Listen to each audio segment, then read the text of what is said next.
예약 보증금은 노쇼 피해를 줄일 가장 현실적인 대안으로 불립니다.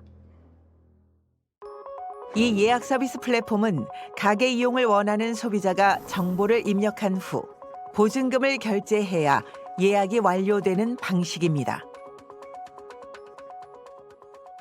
1인당 10,000원 정도는 예약금이 좀 적정한 금액이라고 보실까요? 지금 업종을 봐서는 네. 그 정도는 적정한 금액이 되겠네요. 예약금을 낸 후 노쇼할 경우 업체에서 정한 규정에 따라 보증금을 돌려받지 못하는데 이렇게 하면 무단 취소를 줄이는데 효과가 있는 것으로 분석됩니다. 불이익을 받을 수 있습니다.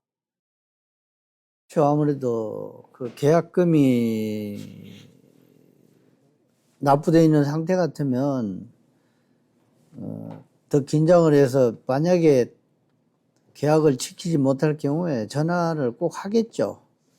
가장 현실적이고 가장 다른 대안은 없을 것 같아요.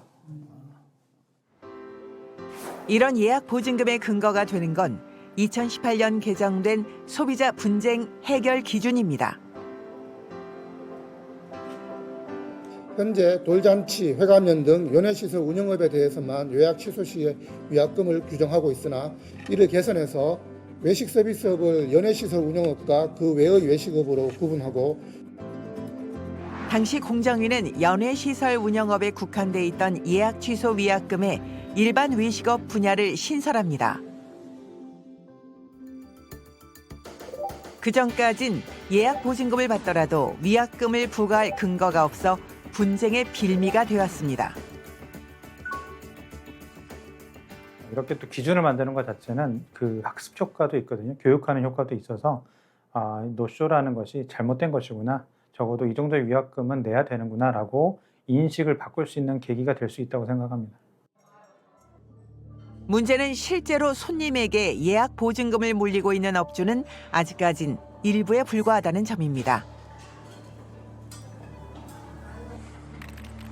미리 예약금을 받는 자체를 불쾌하게 느끼는 고객이 생각보다 많아서입니다. 어쩔 수가 없어. 저 그런 말 절대 못하지. 그러니까 아예 그냥 취소해버릴 수도 있으니까. 그럼 다른 데 갈 때 잃어버리면 저희는 아깝잖아요.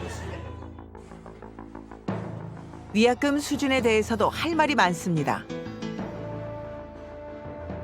2018년 개정된 소비자 분쟁 해결 기준은 외식 서비스 예약 보증금이 총 이용 금액의 10%를 넘지 않도록 할 것을 명시하고 있습니다. 자영업자들은 10%란 금액은 노쇼에 따른 실질적 피해를 보상하기 턱없이 부족하다는 입장입니다.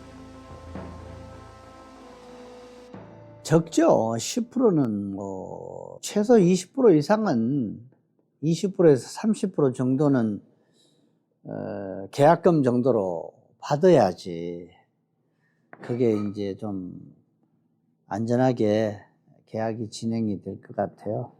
밥집, 삼겹살집, 횟집, 피자 등 다양한 업종이 있으니까요.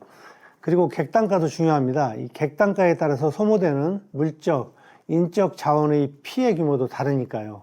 외식 업종도 분류가 다양한 만큼 세부적인 기준 마련이 필요합니다. 그런데 불만을 호소하는 건 식당을 이용하는 소비자들도 마찬가지입니다. 공정위의 소비자 분쟁 해결 기준은 권고 사항일 뿐 강제성은 없습니다. 이에 따라 유명 예약 서비스 플랫폼의 경우 예약 보증금과 환불 정책을 업주가 자유롭게 정할 수 있게 하고 있는데요. 일부 음식점의 예약금이 과하게 비싸고 환불 규정이 엄격하다는 지적이 많습니다.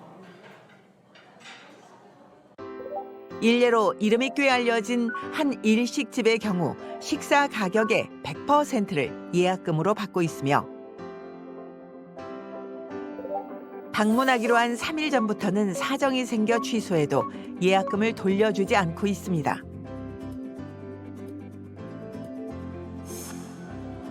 소비자들은 노쇼를 방지하고자 하는 의도는 알겠으나 지나치게 까다로운 게 아니냐는 반응입니다.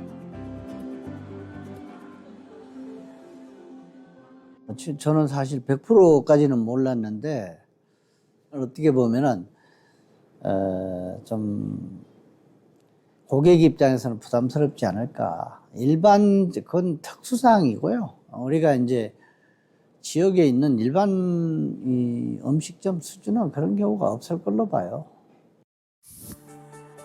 예약 보증금은 노쇼 감소에 도움이 되는 만큼 양쪽이 납득할 수 있도록 기준을 마련하는 것이 시급해 보입니다.